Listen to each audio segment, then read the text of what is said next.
Today we're making homemade Dr. Pepper ice cream. Start by putting 2 cups of heavy whipping cream into a large bowl.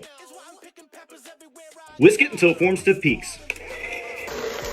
And to check to see if we did it correctly, did it form stiff peaks? Yes. Fold in 1 can of sweetened condensed milk.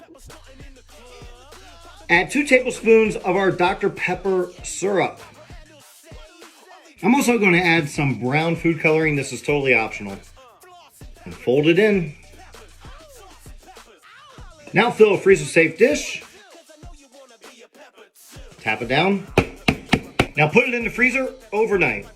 Next day, pull your ice cream out of the freezer. And scoop.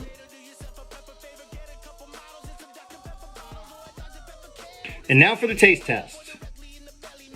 With our tiny spoon. This is good.